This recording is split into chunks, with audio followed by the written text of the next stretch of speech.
Բարի երեկո, 5-րդ ալիքի եթերում հարցազրույցն է, ես այսօր զրուցելու եմ Հայաստան խմբակցության պատգամավոր և Հայաստան դաշինքի պատգամավորի թեկնածու Ագնեսա Խամոյանի հետ։ Տիկին Խամոյան, բարի երեկո, շնորհակալ եմ հրավերս ընդունելու համար։ Շնորհակալ եմ հրավերի համար։ Տիկին Խամոյան, ինչու է ընտրությունից ընտրություն Նիկոլ Փաշինյանը հիշում մարտի 1-ի գործը եւ հայտարարեց, որ Ռոբերտ Քոչարյանը պետք է նստի եւ մարտի 1-ի գործը արդեն բացահայտված է։ Գիտեք, ինձ մոտ դեժավյու է, որովհետեւ այս նույն հայտարարությունները եղել են եւ 21 թվականի խորհրդարանական ընտրություններից առաջ եւ եղել է 2019 թվականին, եթե չեմ սխալվում, Հանրապետության հրապարակում, երբ որ Հանրապետության հրապարակը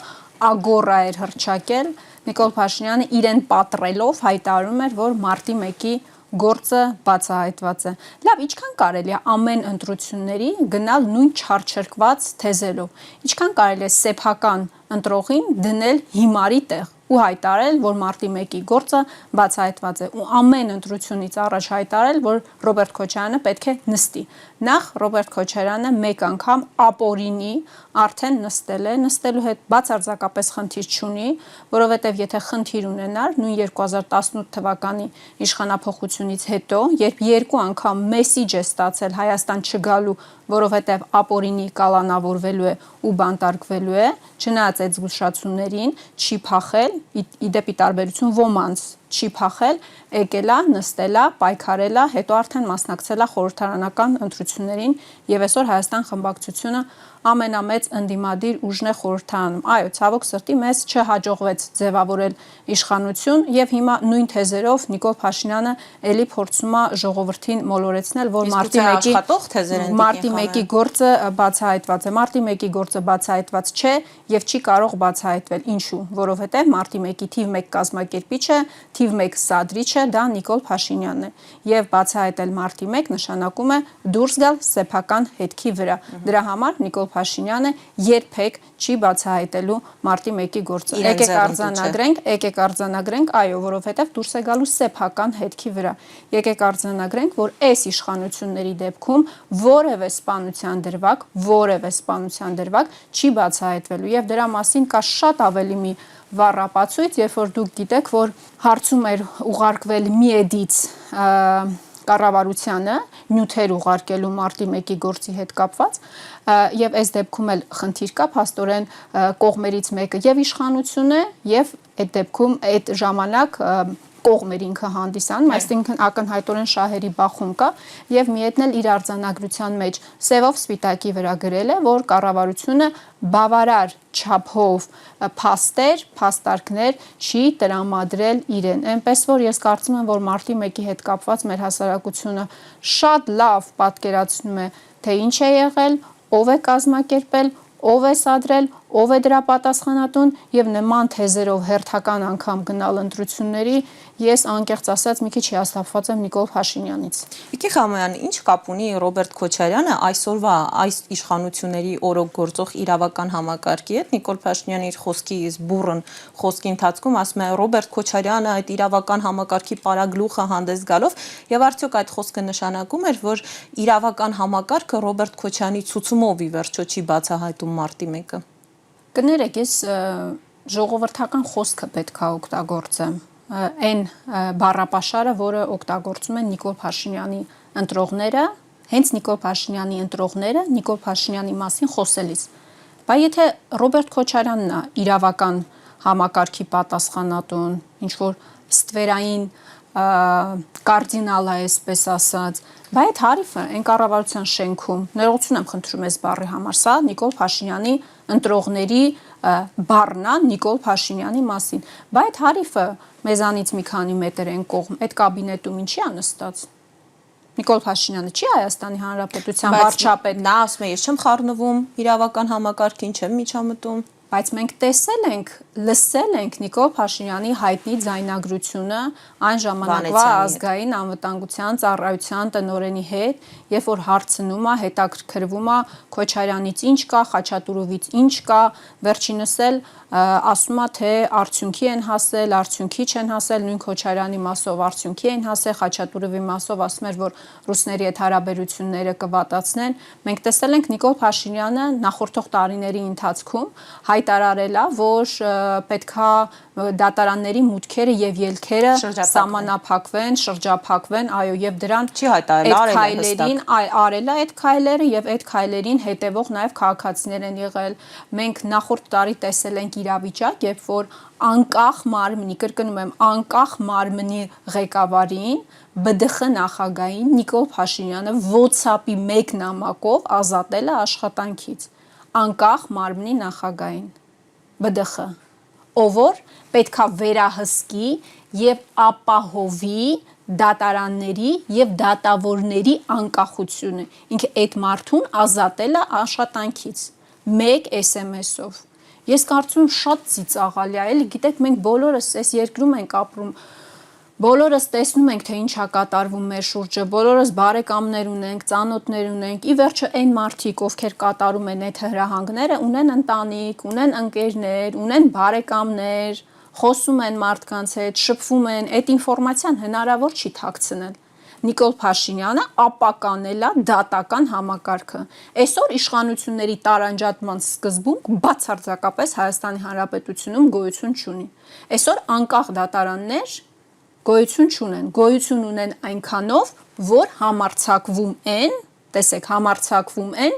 ընդդիմանալ Նիկոլ Փաշինյանի հրահանգներին։ Այսօր հասկանալի չի պատվերները, արդարադատությունը, լավ, այսպես ձևակերպեմ, արդարադատության իրականացնողները դրանք դատարաններն են եւ դատավորներն են, թե ազգային ժողովի ամբիոնն է։ Թե Նիկոլ Փաշինյանն է, որ մեքենայի թափքին ելնում է եւ հայտարարում է, «Էս ինչը պետքա նստի, այն ինչը պետքա նստի», կամ հայտարարում է, «Էս ինչի տղային պետքա բերեմ, չգիտեմ որտեղից, այն ինչի տղային պետքա բերեմ», եղբայր, բերող ես կարող եմ մեր գերիներին բերես։ Շատ ուժեղ տղա ես։ Եթե այդքան ուժեղ տղա ես, ես առաջարկում եմ բերես մեր գերիներին։ Դե ասում է ընդդիմությունն է խանգարում, օրինակ նույն Դավիթ Իշխանյանի օրինակով Հույդային է մեղադրում, ասում է ագրեսիվ խոսույթ են օգտագործում, խանգարում են որ բերեմ։ Ընդդիմությունը դուք։ Տեսեք, նոր էլ տեսա, որ Ազատի Զորամասի այդ հրդեհի այո ուժածներից մեկի ծնողը Նիկոլ Փաշինյանին մոտեցել է եւ ցավով պետքա իրականում շատ այսպես ցավեցնող տեսարան էր դա ու կինը ասում է ես երկու անգամ քեզ եմ ընտրել մարդուն ընտրել է երկու անգամ ու այն ինչ որ մենք ասում ենք էլի մենք այն իրավիճակում չենք որ պետքա խոսենք հիմնական ակցենտավորումը դնենք սոցիալական հարցերի վրա բարձրացված թոշակի լավ ասֆալտի հասկանում եք այդ կինն է դա ասում հասկանում եք ասում եմ, ես իմ տղային հանձնել եմ ձեզ, այսօր իմ տղան իմ կողքին չի ու ես երկու անգամ ձեզ եմ ընտրել։ Սրանից ավելի մեծ ողբերգություն ու ցավոտ պատկեր ինձ համար չկա, գոյություն չունի։ Ցանկացած քաղաքական դեբատից սա ծանր է, սա մեր այսօրվա իրականությունն է, հասկանում եք։ Ու էլի սլակները անամոթաբար ուղղում է ընդդիմության կողմը։ Այսինքն ընդդիմությունը ինչ պետք է անի։ Ընդդիմությունը, որ ասում է, որ քո պարտավորությունն է, քո պարտականությունն է վերադարձնել քո հայրենակիցներին, անկախ նրանից դու սիրում ես, չես սիրում, դրանով վնասում է։ Վնասում եք, ասում է խաղաղության օրակարգին, թույլ չեք տալիս, որ Ադրբեջանը մտածի, որ խաղաղությունն իսկապես եկել է, որ հումանիտար քայլի գնա գերիներին ազատի։ Սիրելի Անահիտ, դուք ինձ չեք կարող բերել աշխարհում որևէ երկրի օրինակ, երբ երկու հակամարտող թշնամական կողմեր հաստատում են խաղաղություն առանց գերիներին եւ կողմերից մեկը մյուս երկրում ունի գերիներ։ Այդպիսի խաղաղություն երկիր մոլորակի վրա գոյություն չունի։ Եթե իսկապես լիներ խաղաղություն, այն նախաստորագրված թուղթը, որով այդքան հպարտանում է Նիկոլ Փաշինյանը, Իլհամ Ալիևը կստորագրեր։ Չկա խաղաղություն, կա ժամանակավոր հրադադար։ Ես չեմ էլ կասկածում, որ Նիկոլ Փաշինյանի վերարտադրության համար միջև ընտրություններ եւս մի քանի գերի կվերադարձվի։ Ես միայն ուրախ եմ դրա համար։ Ինչ գնով ուզում է թող լինի։ Ես միայն դրա համար ուրախ եմ։ Մեր յուրաքանչյուր հայրենակցի վերադարձի համար ես միայն ուրախ եմ։ Բայց իրականությունը այն չի, ինչ փորձում է Նիկոլ Փաշինյանը մատուցել։ Իրականությունը այն չի, որ այսօր Հայաստանի եւ Ադրբեջանի մեջ հաստատված է հարատև խաղաղություն։ Եվ եթե չեմ սխալվում, 2 օր առաջ էլ ասում է, դե հա, էսի փխրուն խաղաղություն է, կարճաժամկետ խաղաղություն է։ Այո, եւ այդ խաղաղությունը կախված է Իլհամ Ալիևի քմահաճույքից։ Այսինքն, որ օրը, որ ինքը ցանկանա, այդ խաղաղությունը իջիկ է դառնալու։ Ու կապ չունի ինդիմությունը ինչ է անում, հասկանում եք։ Եթե աշխարհակաղակական իրավիճակը իր համար բարենպաստ լինի, եթե ինքը այլ գործողություններ, ռազմական գործողություններ, չգիտեմ ինչ գործողություններ ծավալելու համար ստանա թույլտվություն, այսպես ասած, ապա ինքը այդ փխրուն խաղաղությունը 1 րոպեում փշրելու է։ Ու չի նայելու ոչ Նիկոլ Փաշինյանի հարիվ աչքերին, ոչ էլ իշխանական խոսույթին, իրար հետ չտվող, որ այսօր խաղաղություն է։ Բայց իրար հետ այսպես համադրված խոսում են Ադրբեջանը, ասում է մենք չենք ուզում Հայաստանի անկախությանը կպնել, տարածքային ամբողջականությանը, բայց երբ կան ռևանշիստ ուժերը, գուցե կպնենք։ Այսպես համադրված են խոսում իրար հետ։ Ռևանշիստ ուժեր, ինչպես Իլհամ Ալիևն է ձևակերպում եւ նաեւ Նիկոլ Փաշինյանն է ձևակերպում, դուք առհասարակ նկատել եք, որ իրենց խոսույթը գրեթե նույնն է։ Այս ռևանշիստ ուժերը ինչ են ասում։ Ասում են, որ խաղաղությունը չի կարող կախված լինել կողմերից մեկի օրվա տրամադրությունից։ Կարող է այդ օրը օրինակ Իլհամ Ալիևը ձախ ոտի վրա է զարթնում ու որոշում է, որ այս ամեն ինչը իրեն պետք չի։ Մենք ասում ենք, որ խաղաղությունը պետքա լինի արժանապատիվ եւ պետքա լինի երաշխավորված։ Խաղաղության համար պետքա լինեն հստակ երաշխիքներ։ Մենք շատ հստակ ենք ձևակերպում։ Գիտեք, խելահեղ բան է մտածել, որ որևէ մարդ Հայաստանի Հանրապետությունում խաղաղություն չի ուզում։ Նույն ընդդիմադիր գործիչները ունեն որդիներ, ընդդիմադիր կանայք որդիներ ունեն, չէ, որոնք պետքա ծառայեն, չէ, վաղը։ Ուզում ենք, չէ, խաղաղություն։ Մենք էլ ենք ուզում խաղաղություն։ Բայց ասում ենք, պետքա հստակ լինի այդ խաղաղությունը, հստակ միջազգային երաշխիքներով ամրագրված լինի եւ արժանապատիվ լինի։ Չի կարող, որ կողմերից մեկը անընդհատ քեզ նվաստացնի, շարունակ համ ժողովրդին նվաստացնի, էլ հիվանդ հասարակություն ասի, էլ քո երկրի ղեկավարին ասի ծաղրածու, ինչ ասես չասի, դրան գումարած, ասի, որ պետքա իմ պահանջով սահմանադրություն փոխես, չդադարեցնի խոսույթը ադրբեջանցիների բնակեցման, ու դու շարունակ այդպես հողի մեջ քո գլուխը խրած ասես, որ ամեն ինչ լավ է։ Հիմա ինչ Նիկոլ են Փաշինյանը, ասում, գիտեք ինչ ասում Նիկոլ Փաշինյանը, հիմա նախընտրական շրջան է։ Ասում եք կեղծ օրակարգ եք բերել, կեղծ օրակարգը ինքն է, իր երեք ընդդիմադիր ուժերին է ինքն է ասում։ իր ամբողջ թիմով եւ իր ամբողջ խոսույթով, ինքը փորձում է մոլորեցնել հասարակությանը, այս հասարակության գլխին, մեր ժողովրդի գլխին Նիկոլ Փաշինյանը բերել է 3 պատերազմ ու չկա որևէ երաշխիք, ավելին շատ մեծ է հավանականությունը ու ռիսկը, որ սրա ընտրվելու դեպքում մի նոր արկածախնդրության մեջ ենք մենք հայտնվելու։ Օրինակ։ Իսկ Ադրբեջանը հիմա, քանի որ իրենք պարտներներ են, ակնհայտորեն պահում է այս հարաբերական խաղաղությունը Նիկոլ Փաշինյանի վերարտադրության համար եւ Ադրբեջանից են հնչել նրան աջակցող կոչեր եւ Թուրքիայից են հնչել նրան աջակցող կոչեր։ Սա կարծում եմ հստակ է մեր ժողովրդի համար։ Ինչ ռիսկերի մասին եք խոսում Տիկին Խաչատրյան։ Ռիսկերը ոչ միայն կապված են Ադրբեջանի հետ, Ադրբեջանի հետ այնքանով, որ դուք գիտեք, որ Ադրբեջանը չի ստորագրում խաղաղության նախաստորագրված, կրկնում եմ, նախաստորագրված պայմանագիրը, որովհետև 2 չկատարված պահանջ ունի։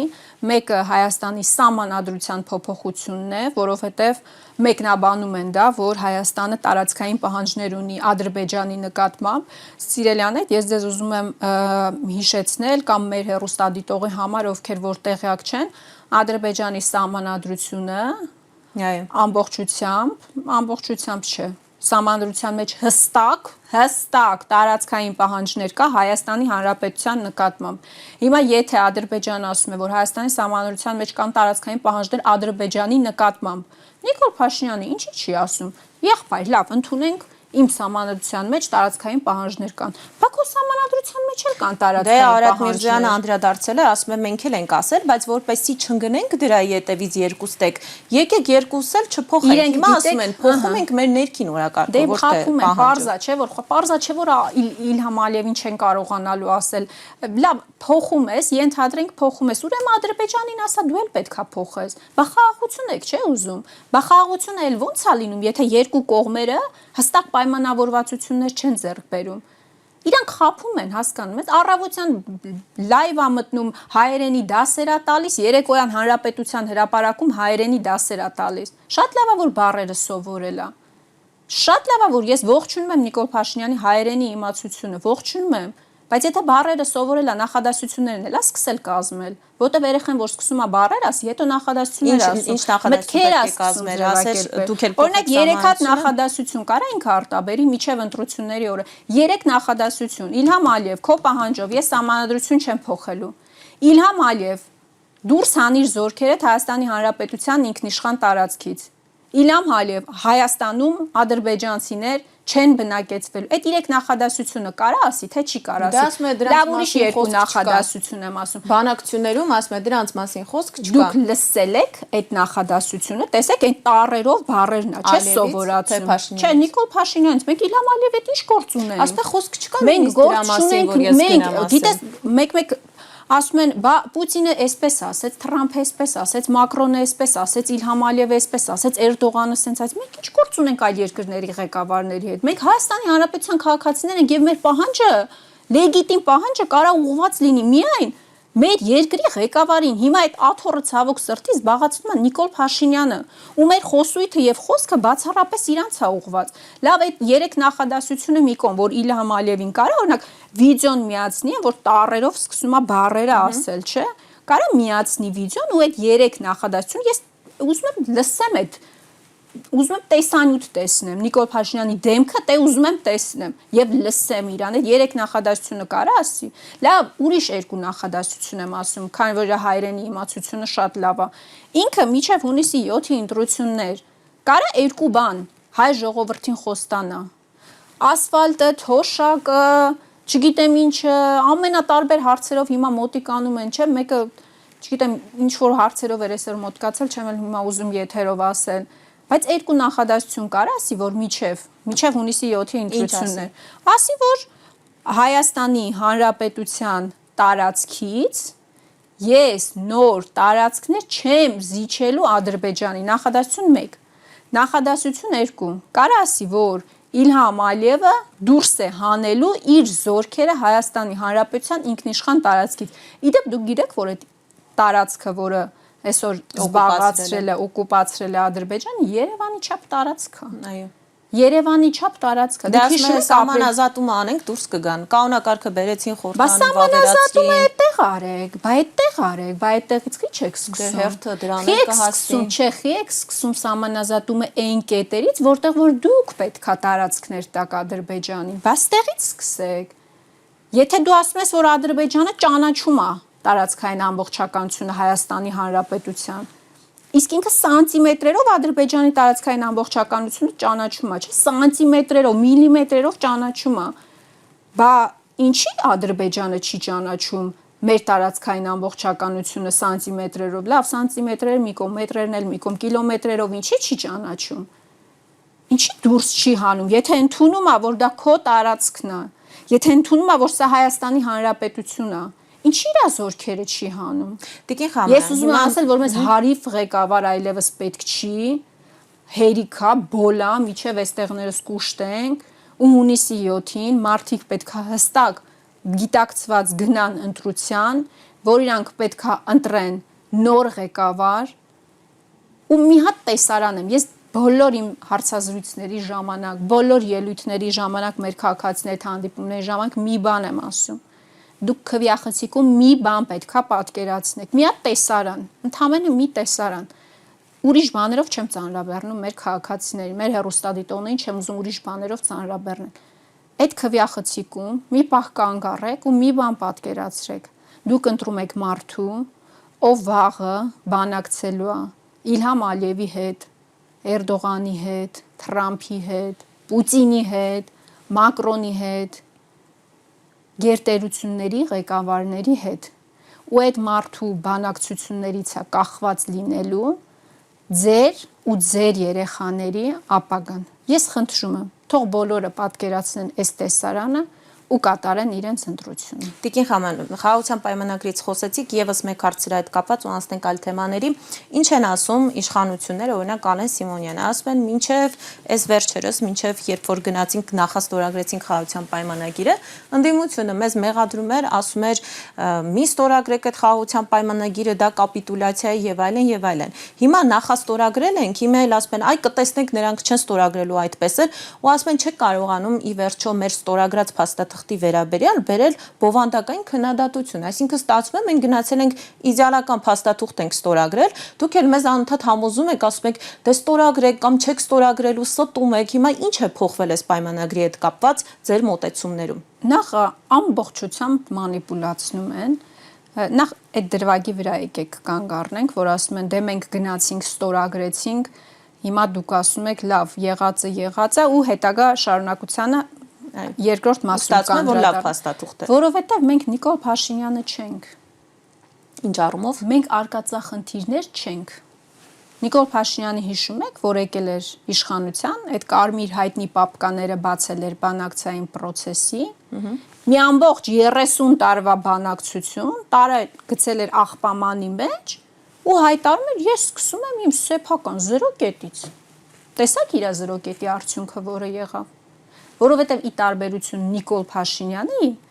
մենք չենք առաջնորդվում էմոցիաներով։ Մենք առաջնորդվում ենք երկրի շահերով։ Լավ, 0 կետից հասկացանք, չեք սկսելու։ Տեսեք, դու իրավունք չունես, դու իրավունք չունես։ Նայեք, բանակցությունները առհասարակ դրանք մարդկանց մեջ ձևավորված, հիմա որ Նիկոլ Փաշինյանը գնում է մի բան ստորագրում է, դա ՔՊ-ի Նիկոլ Փաշինյանը չի, ինքը երկիր է ներկայացնում։ Դա Հայաստանի Հանրապետության վարչապետի, հասկանում եք, ինստիտուցիոնալ է այս ամեն ինչը, վարչապետի ստորագրած թուղթ է։ Տիկին Աննա Հակոբյանի ամուսինը չի դե ստորագրը, հասկանում եք։ Այդտեղ Նիկոլ Փաշինյան որպես վարչապետի ստորագրություն է։ Եթե դու քո սեփական երկրի նկատմամբ ունես պատասխանատվության զգացողություն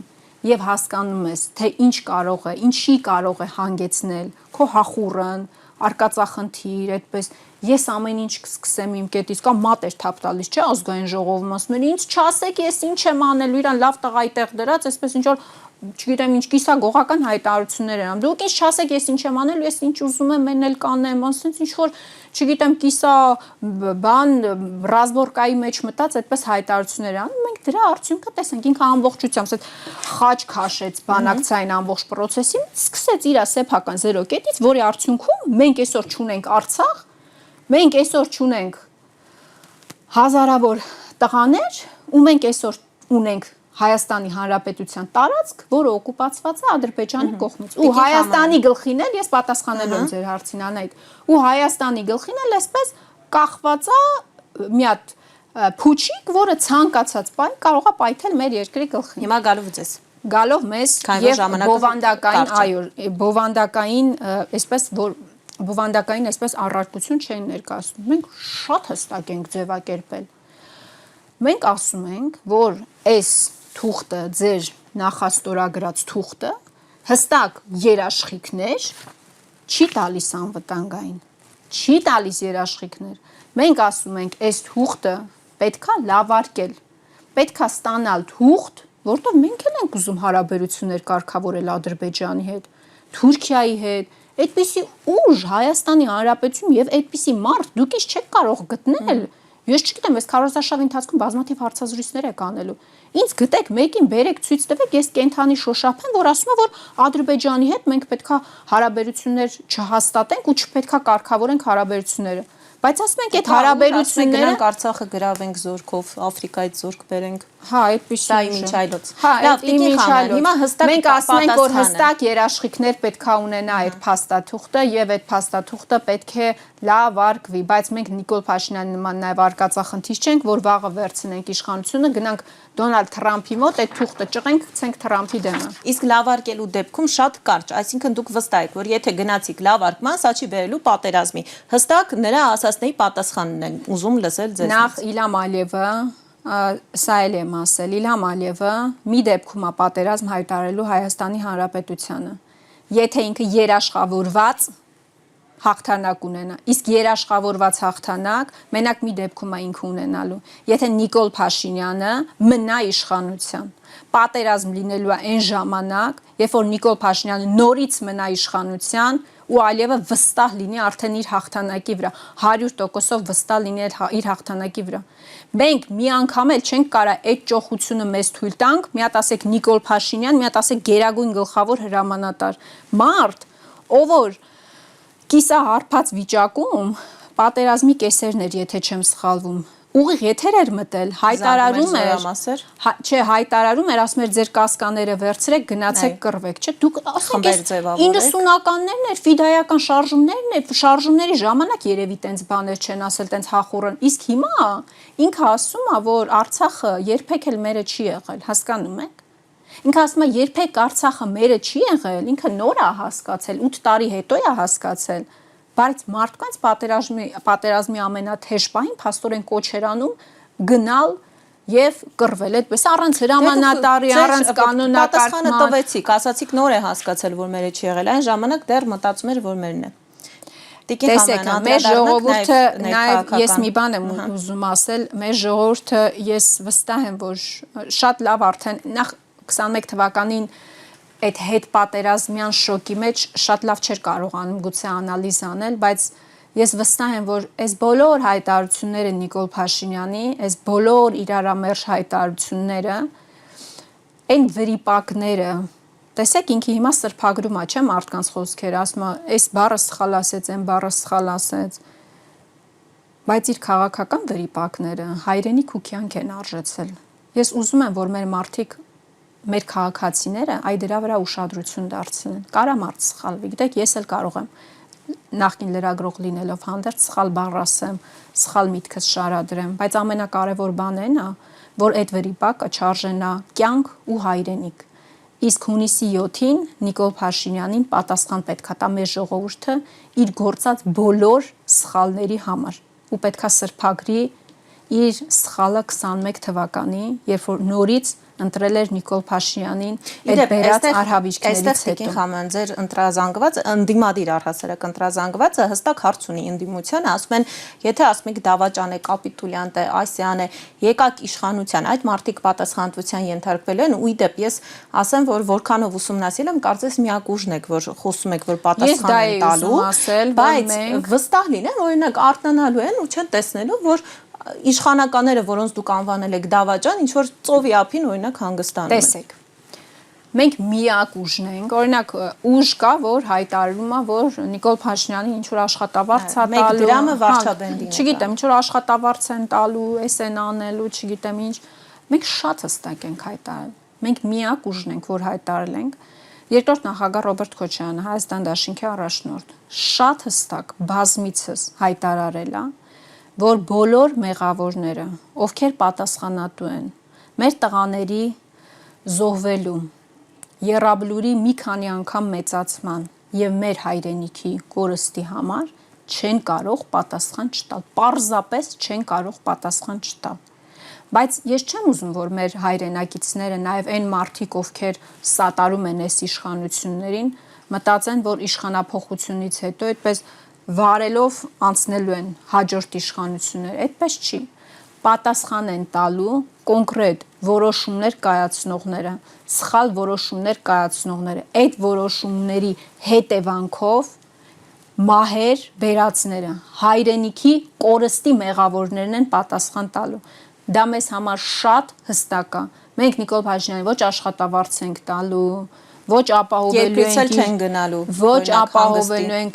ապահովելու ենք իր, չգիտեմ, տարբեր քննարկումներ են անում, ոնց են իր ժամանցը ապահովելու եւ այլն եւ այլն։ Նիկոլ Փաշինյանը պետքա պատասխան տա։ Եվ դա հստակ է։ Եվ դրա մասին միակ ուժն է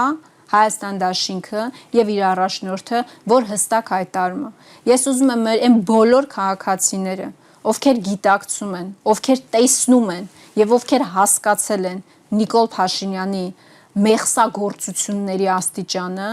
լիահույս լինեն եւ վստահ լինեն, որ Նիկոլ Փաշինյանը արդարադատությունից, տեսեք, ասում եմ, արդարադատությունից չի խուսափել։ Ինքը պետքա պատասխան տա։ Շատ լավ, Տիկին Խամոյան, հիմա գալով ձեր հնարավորություններին, որքանով են բարձր ձեր հնարավորությունները, որ կգաք իշխանության, որ կատարեք այդ քայլերը, այդ թվում Փաշինյանին պատասխանատվության ենթարկելու։ Մի այսպես օբյեկտիվ հարց ինձ թվում է օդում կախված կա, եւ ես նկատեցի, որ վերջի ոդքասթի ժամանակ դուք որպես նախկին լրագրող այդ հարցը հնչեցրիք, այն է, որ տպավորություն է, որ Հայաստան դաշինքը այս անգամ դիրքավորվել է ինչ որ անցողիկ շեմ հաղթահարելու այսպես նպատակներով, տպավորություն է դարձել, շեշտում եմ։ Հիմա դա այդպես է, թե այդպես չէ, թե գալիս եք իշխանություն վերցնելու նպատակով ու կա տպավորություն, որ ընդդիմադիր դաշտում հստակ դերաբաշխում կա։ Սամվել Կարապետյանն ասում է, ես կլինեմ առաջինը ըստ քվեների, մյուս ուժերը ինձ կաջակցեն։ Այդպես ինչ որ պայմանավորվածություններ կան, խնդրեմ։ Որևէ պայմանավորվածություն որևէ մեկի հետ գոյություն չունի, ոչ իշխանությունների, ոչ ընդդիմության, որտեղ այդ մեղադրանքն էլ չէ, այսպես տակից որոշ չակերտավոր ընդդիմադիրներ այսպես հասարակության մեջ փորձում են այսպես տպավորություն ինչ որ ստեղծել, դավադրություններ, տարիներից դեռ եկած դավադրություններ սեփական ոչին համապատասխան, որևէ պայմանավորվածություն ընդդիմադիր դաշտի հետ չկա։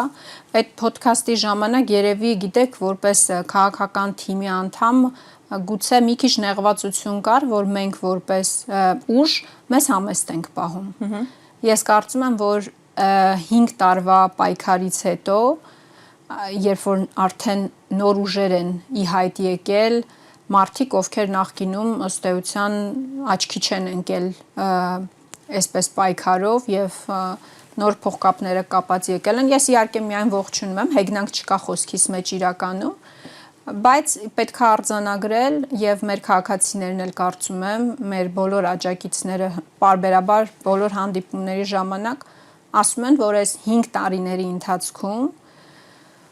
ամենամեծ ուժը, որ պայքարել է այս իշխանությունների դեմ եւ խորհրդարանում եւ փողոցում, դա եղել է Հայաստան դաշինքը։ Հիմա նոր ուժեր են հայտնվել, բարով եք եկել, բոլորին ողջունում եմ, պետք է արձանագրեմ, որ նաեւ մեր կատարած աշխատանքի արդյունքում է, որ այսօր մի հատ մթնոլորտ է ձևավորվել հասարակության ընկալումների վրա ազդելու տեսանկյունից, որտեղ մենք 5 տարվա ընթացքում փողոցում